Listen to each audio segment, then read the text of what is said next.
Hello, ഞാൻ പ്രതാപൻ. ഈ വീഡിയോയിൽ അഡോബ് ഫോട്ടോഷോപ്പിൻ്റെ സെലക്ഷൻ ടൂളിനോടൊപ്പം നമുക്ക് ഉപയോഗിക്കാൻ പറ്റുന്ന മറ്റൊരു കമാൻഡാണ് ഫെദർ എന്ന് പറയുന്നത്. നോർമലി നമ്മളെപ്പോഴും കണ്ടിട്ടുണ്ടാവാം, ഒരു ഓബ്ജക്റ്റിനെ മറ്റൊരു ബാക്ക്ഗ്രൗണ്ടിൽ പ്ലേസ് ചെയ്യുന്ന സമയത്ത് ആ ഓബ്ജക്റ്റിൻ്റെ എഡ്ജുകൾ നമ്മളുടെ ബാക്ക്ഗ്രൗണ്ടുമായിട്ട് മെർജ് ആവുന്ന വിധത്തിൽ, അല്ലെങ്കിൽ നമുക്ക് ആ എഡ്ജുകൾ തിരിച്ചറിയാൻ പറ്റാത്ത വിധത്തിൽ ക്രമീകരിക്കപ്പെടേണ്ടി വരുന്നുണ്ട്. ആ സന്ദർഭത്തിൽ നമ്മൾക്ക് ഉപയോഗിക്കാൻ പറ്റുന്ന ഒരു കമാൻഡാണ് ഫെദർ എന്ന് പറയുന്നത്. ഈ കമാൻഡിൻ്റെ പ്രവർത്തനം എപ്പോഴും സെലക്ഷൻ ടൂളിന് മുമ്പായിട്ട് തന്നെ നമ്മൾ ഫെദർ വാല്യൂ സെറ്റ് ചെയ്താൽ മാത്രമേ അത് എഫക്റ്റ് ചെയ്യത്തുള്ളൂ. നോർമലി ഫെദർ വാല്യൂ എപ്പോഴും 0 ആയിട്ടായിരിക്കും നമുക്ക് കാണാൻ കഴിയുന്നത്. അങ്ങനെയുള്ള സന്ദർഭത്തിൽ നമ്മൾ യൂസ് ചെയ്യുന്ന സെലക്ഷൻ ടൂളുകളിൽ ഓബ്ജക്റ്റിനെ മറ്റൊരു ബാക്ക്ഗ്രൗണ്ടിൽ പ്ലേസ് ചെയ്യുമ്പോൾ അതിൻ്റെ എഡ്ജുകൾ നമുക്ക് വ്യക്തമായിട്ട് കാണാൻ കഴിയുന്നുണ്ട്.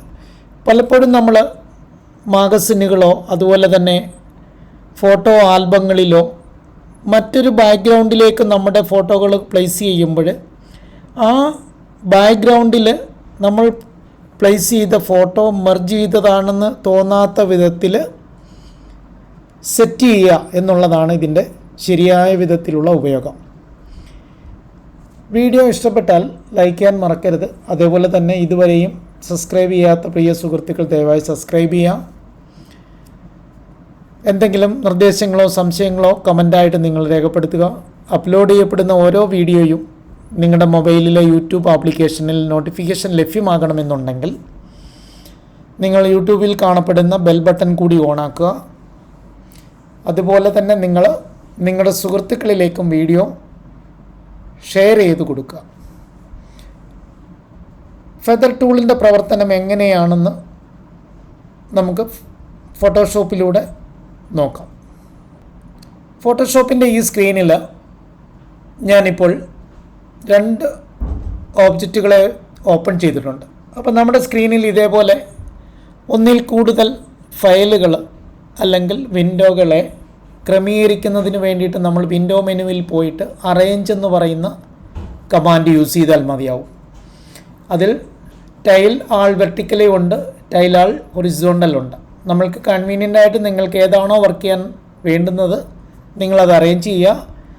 അതിനുശേഷം നമ്മൾ നേരത്തെ കഴിഞ്ഞ വീഡിയോകളിലെല്ലാം സെലക്ഷൻ ടൂളിനെക്കുറിച്ച് ഞാൻ എക്സ്പ്ലെയിൻ ചെയ്തിട്ടുണ്ടായിരുന്നു. കഴിഞ്ഞ വീഡിയോകൾ കാണാത്തവർ ദയവായിട്ട് ആ വീഡിയോകൾ കണ്ടാൽ മാത്രമേ തുടർന്ന് വരുന്ന ഓരോ ലെസണുകളും നിങ്ങൾക്ക് മനസ്സിലാക്കാൻ കഴിയുകയുള്ളൂ. കഴിഞ്ഞ വീഡിയോകളുടെ തുടർച്ചയായിട്ടാണ് ഓരോ വീഡിയോകളും ഞാൻ നിങ്ങൾക്ക് വേണ്ടിയിട്ട് എക്സ്പ്ലെയിൻ ചെയ്യുന്നത്. അതേപോലെ തന്നെ നമുക്ക് ഫോട്ടോഷോപ്പ് പോലെയുള്ള ആപ്ലിക്കേഷനുകൾ ഉപയോഗിക്കുമ്പോൾ കീബോർഡുകളിലൂടെയുള്ള ഷോർട്ട് കട്ടുകളെയും നമ്മൾ മനസ്സിലാക്കിയിരിക്കണം. അതോടൊപ്പം തന്നെ മൗസും നന്നായിട്ട് നമ്മൾക്ക് കൺട്രോൾ ചെയ്യാനുള്ള കപ്പാസിറ്റി ഉണ്ടെങ്കിൽ മാത്രമേ നമ്മൾക്ക് വേഗതയിൽ ഫോട്ടോഷോപ്പിനെ നമ്മൾക്ക് ഉപയോഗിക്കാൻ കഴിയുള്ളൂ. കഴിഞ്ഞ വീഡിയോകളിൽ ഞാൻ നിങ്ങളോട് പറഞ്ഞിട്ടുണ്ടായിരുന്നു, മൗസ് ഓപ്പറേറ്റ് ചെയ്യാൻ വളരെ വേഗതയിൽ നമുക്ക് പരിശീലനം നേടണമെന്നുണ്ടെങ്കിൽ നമ്മുടെ കമ്പ്യൂട്ടറിനകത്ത് അവൈലബിളായ പെയിൻറ്റ് ബ്രഷ് എന്ന് പറഞ്ഞൊരു പ്രോഗ്രാമുണ്ട്. അതിൽ നമ്മൾ പല രീതിയിലുള്ള പടങ്ങൾ വരയ്ക്കാൻ ശ്രമിക്കപ്പെട്ട് കഴിഞ്ഞാൽ തീർച്ചയായിട്ടും നമ്മൾക്ക് ഈസി ആയിട്ട് മൗസിൻ്റെ പ്രവർത്തനത്തിനെയും മൗസിൻ്റെ ബട്ടണുകളെ കൺട്രോൾ ചെയ്യാനും നമുക്ക് സഹായകമാകും. അതല്ല എന്നുണ്ടെങ്കിൽ നമ്മുടെ മൗസിൻ്റെ മൂവ്മെൻറ്റ് പ്രോപ്പറായ രീതിയിൽ നമ്മൾക്ക് ചെയ്യാൻ അറിയില്ല എന്നുണ്ടെങ്കിൽ ഇതേപോലെയുള്ള ഓബ്ജക്റ്റ് അല്ലെങ്കിൽ ഇമേജ് എഡിറ്റിംഗ് പ്രോഗ്രാംസുകളിൽ നമ്മൾക്ക് മൗസിനെ പ്രവർത്തിപ്പിക്കാൻ പറ്റാതെ വരുന്ന ഒരു സാഹചര്യം ഉണ്ടാവും. അതല്ല എന്നുണ്ടെങ്കിൽ തന്നെയും ഫോട്ടോഷോപ്പ് എന്ന് പറയുന്ന ആപ്ലിക്കേഷനെ തന്നെ ഒരു ബ്ലാങ്ക് ആയിട്ടുള്ള ക്യാൻവാസ് എടുത്തിട്ട് അതിൽ നമ്മൾക്ക് ബ്രഷ് ടൂളുകളും അതേപോലെ തന്നെ പെൻസിൽ ടൂളുകളും അവൈലബിളാണ്. അതിലൂടെയും നമ്മൾക്ക് ഇമേജുകളെ വരയ്ക്കാൻ ശ്രമിക്കുന്നതോടൊപ്പം തന്നെ നമ്മൾക്ക് നമ്മുടെ മൗസിൻ്റെ കൺട്രോള് ക്രമീകരിക്കാൻ പറ്റും. അപ്പോൾ ഇവിടെ നമ്മൾക്ക് സെലക്ഷൻ ടൂളിന് വേണ്ടിയിട്ട് നമുക്ക് ഏത് ടൂളുകൾ വേണമെങ്കിലും യൂസ് ചെയ്യാം. കഴിഞ്ഞ എലിപ്റ്റിക്കലായിട്ടുള്ള മാർക്യൂ ടൈപ്പിലുള്ള ടൂൾസുകളെയോ അതല്ല എന്നുണ്ടെങ്കിൽ ലൈസർ ടൂളുകളെയോ നമ്മൾക്ക് ഉപയോഗിക്കാൻ കഴിയുന്നുണ്ട്. അപ്പം ഏത് ടൂളാണോ നമ്മൾ ചൂസ് ചെയ്യുന്നത്, സെലക്ഷൻ ടൂള് സെലക്ട് ചെയ്യുമ്പോൾ മാത്രമാണ് നമ്മളുടെ ഫെദറിൻ്റെ ആവശ്യകത വരുന്നത്. അപ്പം അതിന് നമ്മൾ സെലക്ഷൻ ടൂളുകൾ ഏത് സെലക്ട് ചെയ്യുമ്പോഴും നമ്മുടെ ടൂൾ ബാറിൽ നമ്മൾക്ക് കാണാൻ കഴിയുന്നുണ്ട്, പുതിയ ഒരു ടൂൾ ബാർ പ്രത്യക്ഷപ്പെടുകയാണ് നമ്മുടെ സ്ക്രീനിൽ. ഇവിടെ നോക്കിക്കഴിഞ്ഞാൽ നമ്മൾക്കറിയാം, സെലക്ഷൻ ടൂൾ സെലക്ട് ചെയ്ത സമയത്ത് നമുക്ക് പുതിയതായിട്ടൊരു ടൂൾ ബാർ പ്രത്യക്ഷപ്പെട്ടിട്ടുണ്ട്. അത് ഓരോ ടൂളുകളും സെലക്ട് ചെയ്യുമ്പോൾ വ്യത്യസ്തമായ ടൂൾ ബാർ ആയിരിക്കും എപ്പോഴും നമുക്ക് നമ്മുടെ സ്ക്രീനിൽ ലഭ്യമാകുന്നത്. നമ്മൾ ഉപയോഗിക്കപ്പെടുന്നത് ഏത് ടൂളാണോ അതുമായി ബന്ധപ്പെട്ട അതിൻ്റെ പ്രവർത്തനത്തിനാവശ്യമായിട്ടുള്ള കമാൻഡുകൾ അവിടെ നമുക്ക് ലഭ്യമാണ്. ഇവിടെ സെലക്ഷൻ ടൂൾ നമ്മൾ സെലക്ട് ചെയ്യുമ്പോൾ തന്നെ പുതിയ ഒരു ടൂൾ ബാർ അവിടെ പ്രത്യക്ഷപ്പെടുന്നുണ്ട്. അതിൽ ഫെദർ എന്ന് എഴുതിയിരിക്കുന്ന ഒരു ബോക്സ് ഉണ്ടാവും. അവിടെ നമുക്ക് ഫെദർ വാല്യൂ സെറ്റ് ചെയ്യാനുള്ള ഒരു കോളവും ക്രമീകരിക്കപ്പെട്ടിട്ടുണ്ട്. എനിക്ക് റൈറ്റ് സൈഡിൽ കാണപ്പെടുന്ന ഓബ്ജക്റ്റിനെ ലെഫ്റ്റ് സൈഡിലുള്ള ഓബ്ജക്റ്റിലേക്ക് നമുക്ക് കോപ്പി ചെയ്ത് പേസ്റ്റ് ചെയ്യുമ്പോൾ നമ്മൾക്ക് ആദ്യഘട്ടത്തിൽ ഫെദർ വാല്യൂ 0 ആണെങ്കിൽ ഏത് രീതിയിലായിരിക്കും അത് ക്രമീകരിക്കപ്പെടുന്നതെന്ന് നമുക്ക് നോക്കാം. ആദ്യം അത് സെലക്ട് ചെയ്യുക. സെലക്ട് ചെയ്തതിന് ശേഷം മൂവ് ടൂൾ ഉപയോഗിച്ചുകൊണ്ട് അതിന് കോപ്പി പേസ്റ്റ് ചെയ്യുക. ഇവിടെ വരുമ്പോൾ നമുക്ക് മനസ്സിലാക്കാൻ കഴിയുന്നത് ആ ഓബ്ജക്റ്റിൻ്റെ എഡ്ജുകൾ കറക്റ്റായിട്ട് നമ്മൾക്ക് മനസ്സിലാക്കാൻ കഴിയുന്നുണ്ട്. അതേസമയം നമ്മൾ സെലക്ഷൻ ടൂളിന് ശേഷം ഫെദർ വാല്യൂ സെറ്റ് ചെയ്യപ്പെട്ട് കഴിഞ്ഞാൽ ആ എഡ്ജുകളെ നമുക്ക് കാണാൻ കഴിയാതാവുകയും അതുപോലെ തന്നെ ഒരു ട്രാൻസ്പെറൻറ്റ് മോഡിലേക്ക് മാറുന്നതും കാണാൻ കഴിയുന്നുണ്ട്. ഫെദർ വാല്യൂ സെറ്റ് ചെയ്തതിന് ശേഷം വീണ്ടും നമ്മൾ സെലക്ഷൻ ടൂൾ ഉപയോഗിച്ച് ഓബ്ജക്റ്റ് സെലക്ട് ചെയ്യുക. മൂവ് ടൂൾ ഉപയോഗിച്ചുകൊണ്ട് ഏത് ബാക്ക്ഗ്രൗണ്ടിലേക്കാണോ മാറ്റേണ്ടത് അവിടേക്ക് നമ്മൾ മൂവ് ചെയ്യപ്പെടുന്ന സമയത്ത് നമുക്കത് കറക്റ്റായിട്ട് നമുക്ക് മനസ്സിലാക്കാൻ കഴിയും അതിൻ്റെ എഡ്ജുകളുടെ പ്രവർത്തനം എങ്ങനെയാണ് വന്നിരിക്കുന്നത് എന്നുള്ളത്. വാല്യൂവിനെ ഡിപ്പെൻഡ് ചെയ്തിട്ടായിരിക്കും എഡ്ജുകളുടെ ട്രാൻസ്പെറൻസി സെറ്റ് ചെയ്യുന്നത്.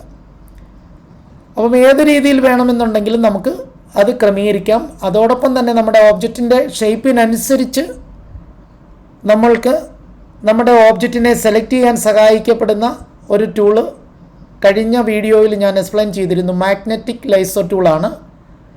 ആ ടൂളിനകത്തും നമുക്ക് ഫെദർ വാല്യൂ സെറ്റ് ചെയ്തതിന് ശേഷം നമ്മൾ സെലക്ഷൻ നടത്തി കഴിഞ്ഞാൽ നമുക്ക് വ്യക്തമായിട്ട് അതിൻ്റെ എഡ്ജുകളെ ട്രാൻസ്പെറൻ്റ് ആക്കുന്നത് നമുക്ക് കാണാൻ കഴിയും. ഇപ്പോൾ ഞാൻ മാഗ്നറ്റിക് ലൈസോ ടൂൾ എന്ന് പറയുന്നതാണ് ഉപയോഗിച്ചാണ് ഈ ഓബ്ജക്റ്റിനെ സെലക്ട് ചെയ്യുന്നത്. ആ ടൂൾ കഴിഞ്ഞ വീഡിയോയിൽ ഞാൻ എക്സ്പ്ലെയിൻ ചെയ്തിരുന്നു.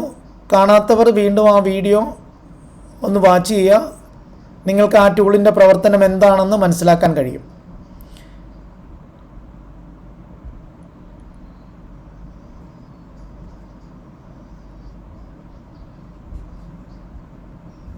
സെലക്ട് ചെയ്ത് കഴിഞ്ഞാൽ ഉടനെ തന്നെ നമ്മൾ മൂവ് ടൂളാണ് ഉപയോഗിക്കേണ്ടത്. മൂവ് ടൂൾ ഉപയോഗിച്ചുകൊണ്ട് നമുക്ക് ഓബ്ജക്റ്റിനെ പ്ലേസ് ചെയ്യാൻ കഴിയും. നമ്മൾ ആദ്യം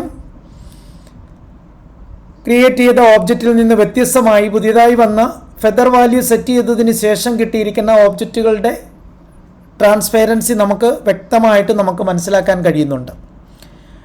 ഒരു ഓബ്ജക്റ്റിനെ മറ്റൊരു ബാക്ക്ഗ്രൗണ്ടിലേക്ക് പ്ലേസ് ചെയ്യുമ്പോൾ ആ ഓബ്ജക്റ്റുകളുടെ വലുപ്പം കൂട്ടുകയും കുറയ്ക്കുകയും ചെയ്യുന്നതിന് വേണ്ടിയിട്ട് നമുക്ക് ട്രാൻസ്ഫോം എന്ന് പറയുന്ന മറ്റൊരു കമാൻഡിനെ നമ്മൾക്ക് യൂസ് ചെയ്യാൻ പറ്റും. അതിന് ഷോർട്ട് കട്ടായിട്ട് Ctrl+T യൂസ് ചെയ്താൽ മതിയാവും. ആ പുതിയ കമാൻഡിലൂടെ നമ്മൾക്ക് ഓബ്ജക്റ്റിൻ്റെ സൈസ് കൂട്ടുകയും കുറയ്ക്കുകയും നമുക്ക് ചെയ്യാൻ കഴിയും. അത് മാത്രമല്ല ഉപയോഗം എന്നുള്ളത് അടുത്ത ഒരു വീഡിയോയിൽ എക്സ്പ്ലെയിൻ ചെയ്യുന്നതായിരിക്കും. വീഡിയോ കണ്ടാൽ മാത്രമേ നിങ്ങൾക്ക് കൃത്യമായിട്ട് ഓരോ ടൂളിൻ്റെയും പ്രവർത്തനം മനസ്സിലാക്കാൻ കഴിയുകയുള്ളൂ.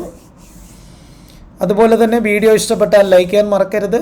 അതേപോലെ നിങ്ങളുടെ സുഹൃത്തുക്കളിലേക്കും വീഡിയോ ഷെയർ ചെയ്യുക, കമൻറ്റ് ചെയ്യുക. ഓക്കേ.